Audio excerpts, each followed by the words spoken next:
Film की शुरुआत एक आदमी को दिखाते हुए होती है जो एक बच्चे के रूम में जाता है जो सो रहा होता है। और ये आदमी गोली मारकर उस बच्चे को मारने ही वाला होता है। तभी उस रूम का दरवाज़ा अपने आप खुलने लगता है। फिर वो आदमी डर कर उस तरफ ही गोली चला देता है। गोली की आवाज़ सुनकर वो बच्चा उड़ जाता है और फिर वो आदमी बच्चे को देखकर रोने लगता है और फिर वो उसे नहीं मारता।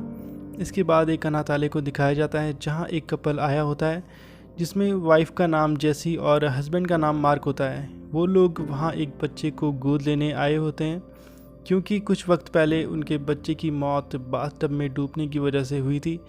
वो अपने बच्चे को खोकर वो दोनों बहुत दुखी थे, इसलिए उन्होंने डिसाइड किया था कि वो एक बच्चे को गोद लेंगे। अनाथालय में उन्हें एक 8 साल के बच्चे के बारे में बताया जाता है जिसका नाम कोडी होता है। कोडी की माँ की डेथ तब हो गई थी जब वो सिर्फ 3 साल का था और उसके बाद कोडी को 2 और लोगों ने अडॉप्ट किया, लेकिन उनमें से एक फैमिली के लोग अच्छे नहीं थे जबकि दूसरी फैमिली कोडी को घर पर अकेला छोड़कर कहीं चली गई थी। कोडी के बारे में जानने के बाद वो दोनों कपल कोडी को गोद लेने के बारे में सोचते हैं। यहाँ पर हमें ये भी पता चलता है कि कोडी वही बच्चा है जिसे फिल्म की शुरुआत में दिखाया गया था, जिसे एक आदमी शूट करने वाला था। इसके बाद वो कपल कोडी को अडॉप्ट कर अपने घर ला जाते हैं। कोडी काफ़ी शांत स्वभाव का बच्चा होता है और उसे बटरफ्लाई काफ़ी पसंद थी। जैसी और मार्क को कोडी काफ़ी अच्छा लगता है। इसके बाद रात में कोडी जैसी और मार्क के सो जाने के बाद एक ऐसी ड्रिंक पीता है जिससे उसे नींद नहीं आती। अगले दिन वो लोग कोडी का एडमिशन एक अच्छे स्कूल में करवा देते हैं। जैसी और मार्क कोडी को अपने बच्चे की तरह ही उसकी देखभाल कर रहे थे। वो उसे पाकर काफ़ी खुश थे और अपने बच्चे के जाने के गम से वो धीरे धीरे बाहर निकल रहे थे। और कोडी के सोते ही घर में कहीं से अलग अलग रंग की बटरफ्लाई आ जाती हैं। फिर मार्क उनमें से एक बटरफ्लाई को पकड़ लेता है ताकि वो उसे कोडी को दे सके, क्योंकि कोडी को बटरफ्लाई बहुत ही पसंद थी। लेकिन जैसे ही कोडी की नींद खुलती है वो बटरफ्लाई गायब हो जाती है और मार्क ने जो बटरफ्लाई कोडी के लिए पकड़ी थी वो भी गायब हो जाती है। इसके बाद अगले दिन कोडी स्कूल से घर आता है तो उसकी नज़र एक फ़ोटो पे पड़ती है जिसमें जेसी और मार्क के साथ उनका बच्चा था जो अब इस दुनिया में नहीं है। कोडी उस बच्चे के बारे में पूछता है तो मार्क उसे बताता है कि ये हमारा बेटा है जो अब इस दुनिया में नहीं है। फिर उस रात कोडी फिर से सो जाता है और इस बार बटरफ्लाई के साथ साथ उनका मरा हुआ बेटा भी उन्हें दिखाई देता है। वो दोनों अपने बच्चे को देखकर हैरान रह जाते हैं। जैसे ही अपने बच्चे को जैसी गले लगाती है तभी दूसरी तरफ कोडी की आँख खुल जाती है, जिसके बाद वो बटरफ्लाइज और उनका बच्चा दोनों गायब हो जाते हैं। इसके बाद कोडी उन दोनों से सॉरी बोलता है कि रात को उसने सपने देखे थे जो उसे नहीं देखने चाहिए थे। ये सुनकर जेसी और मार्क दोनों समझ जाते हैं कि कोडी जब भी सोता है तो उसके सपने हकीकत में बदल जाते हैं। कोडी ने सपने में बटरफ्लाइज और उनके मरे हुए बेटे को देखा था, इसलिए वो सब हकीकत में बदल गए थे। अब जैसी अपने बेटे को दोबारा देखने के लिए कोडी का यूज़ करती है। वो अपने बेटे की बातें उसे बताती है और उसकी पिक्चर्स और वीडियोस भी उसे दिखाती है, जिसके कारण कोडी को सोते ही उनके मरे हुए बेटे का सपना आता है, इसलिए वो रियल में भी आ जाता है। जैसी ये देखकर काफ़ी खुश थी क्योंकि वो अपने बच्चे को दोबारा देख पा रही थी। फिर तभी एक रहस्यमयी चीज़ वहाँ पर आती है और वो कोडी की तरफ जाने लगती है, लेकिन तभी कोडी जाग जाता है जिससे वो रहस्यमयी चीज़, उनका बेटा, वो सब गायब हो जाते हैं। असल में वो रहस्यमयी चीज़ कोडी का नाइटमेयर यानी एक बुरा सपना था। अब मार्क ये समझ गया था कि जैसी कोडी का यूज़ अपने मरे हुए बेटे से मिलने के लिए कर रही है उसे ये बिल्कुल अच्छा नहीं लगता, जिसके बाद वो घर में लगी अपने बेटे की सारी तस्वीरें और वीडियोस को हटा देता है ताकि उसकी वाइफ अगली बार कोडी को यूज़ न कर सके। अगले दिन जब कोडी स्कूल जाता है तो स्कूल में एक लड़का कोडी को स्कूल में बहुत परेशान करता है। इसके बाद कोडी क्लास पूरी होने के बाद क्लास में ही सो जाता है। इसके बाद हम फिर से उसी डरावनी एंटिटी को वहाँ देखते हैं। उस डरावनी एंटिटी का नाम कोडी ने कैंकर रखा हुआ था। इसके बाद वो कैंकर उस लड़के पर हमला करता है जो कोडी को परेशान कर रहा था।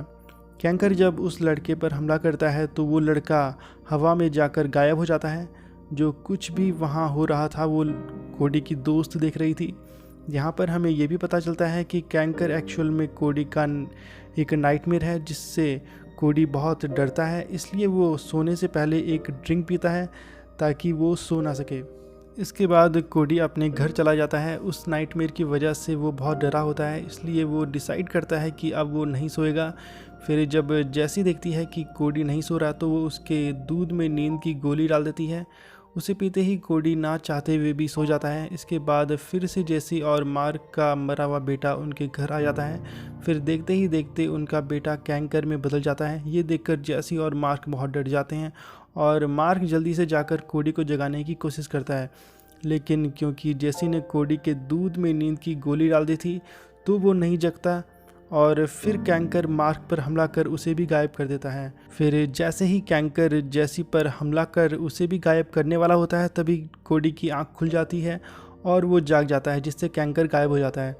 फिर कोडी देखता है कि जैसी वहाँ बेहोश पड़ी है और मार्क भी वहाँ नहीं है। ये देखकर कोडी पुलिस को फ़ोन करके बुलाता है। वहाँ के हालात देखकर पुलिस को जैसी पर ही शक होता है। उन्हें लगता है कि जैसी कोडी के साथ कुछ गलत कर रही है, इसलिए वो कोडी को दोबारा अनाथालय छोड़ देते हैं। इस सब से जैसी को अपने किए हुए पर बहुत पछतावा होता है और वो बहुत दुखी होती है। इसके बाद जैसी उसी अनाथालय में जाती है और कोडी की फ़ाइल को वहाँ से चुरा लेती है। वो उस फाइल में उन दोनों फैमिली की जानकारी देखती है जिन्होंने उसे पहले गोद लिया था। फिर जैसे उन फैमिली के लोगों से मिलने जाती है और ये वही आदमी होता है जिसने फिल्म की शुरुआत में कोडी को मारने की कोशिश की थी। वो आदमी जैसी को बताता है कि कोडी के नाइटमेयर की वजह से उसकी वाइफ भी गायब हो गई थी। उसने अपनी वाइफ को ढूंढने की बहुत कोशिश की लेकिन वो उससे नहीं मिली। वो कहता है कि उसने कोडी को मारने की कोशिश भी की थी, लेकिन क्योंकि कोडी एक बच्चा है जो मासूम है, इसमें उसकी कोई गलती नहीं है, तो इसलिए वो उसे नहीं मार पाया। इसके बाद जैसी हॉस्पिटल में जाती है जहाँ पर कोडी की माँ की डेथ हुई थी। जैसी वहाँ कोडी के बारे में और इन्फॉर्मेशन लेने जाती है। इसके बाद हम देखते हैं कि कोडी बहुत डरा हुआ होता है और वो सो नहीं रहा होता, इसलिए कोडी को ज़बरदस्ती इंजेक्शन देकर सुला दिया जाता है। उसी रात जैसी कोडी से मिलने अनाथालय में जाती है। वहाँ वो देखती है कि वहाँ पर हर तरफ अंधेरा है और वहाँ के वर्कर्स एक कमरे में कैद हो गए थे। वहाँ जैसी को उनका बेटा और हस्बैंड भी दिखते हैं जो कि अब भूत बन गए थे। फिर जैसी को कैंकर भी दिखाई देता है। जैसी कैंकर से बिल्कुल भी नहीं डरती। वो कैंकर के पास जाती है और उसे एक बटरफ्लाई शेप का पिलो दिखाती है। ये देखकर कैंकर शांत हो जाता है और गौर से उस पिलो को देखने लगता है। फिर जैसी उस कैंकर को गले लगा देती है और वो कैंकर धीरे धीरे कोडी के रूप में आने लगता है और फिर वो देखते ही देखते गायब हो जाता है। फिर जैसी सोए हुए कोडी को अपने साथ ले जाती है और कोडी के डरावने सपने अच्छे सपनों में बदलने लगते हैं। अगले दिन जैसी कोडी को उसकी माँ की डायरी देती है। उसमें कोडी की माँ ने कोडी के बारे में बहुत सी बातें लिखी थी। वो कोडी से बहुत प्यार करती थी। कोडी की माँ को कोडी की उन शक्तियों के बारे में उसके जन्म से पहले ही पता था कि उसके सपने हकीकत में बदल जाते हैं। कोडी की माँ को ये बात अच्छी लगती थी। कोडी की माँ को कैंसर था जिसकी वजह से कोडी की माँ की मौत हुई थी। उस वक्त कोडी केवल 3 साल का था, जहाँ पर उसने अपनी माँ की फाइल में कैंसर को कैंकर पढ़ लिया था। अब कैंसर की वजह से कोडी की माँ की हालत बिगड़ती जा रही थी। अब कोडी को ये लग रहा था कि उसकी माँ को कैंकर ले गया। अब क्योंकि कोडी कैंकर के बारे में बहुत सोचने लगा था तो वो उसके नाइटमेयर बन गए थे और वो कैंकर कोई और नहीं बल्कि उसकी ही माँ थी। कोडी की माँ कोडी को बटरफ्लाई शेप के पिलो पर सुलाती थी, इसलिए वो उसे देखकर शांत हो गई थी और कोडी भी बटरफ्लाई को इसीलिए बहुत पसंद करता था। फिर रात में जैसी कोडी को एक अच्छी कहानी सुनाती है जिसमें गायब हुए मार्क और उस आदमी की वाइफ और उस बच्चे के वापस आने के बारे में बताती है। अब कोडी अपनी शक्तियों पर कंट्रोल कर पा रहा था और अब वो गायब हुए लोगों को भी वापस ला देगा। और इसी के साथ ये फिल्म यहाँ पर ख़त्म हो जाती है। तो दोस्तों, आपको आज की हमारी वीडियो अगर ये अच्छी लगी हो तो वीडियो को लाइक ज़रूर कीजिए, चैनल को सब्सक्राइब करना मत भूलिए and hit the bell icon button, ताकि आप ऐसी ही वीडियोस हमारे चैनल पर देखते रहें। तो मिलेंगे नेक्स्ट वीडियो में। आज के लिए बस इतना ही। Thank you so much.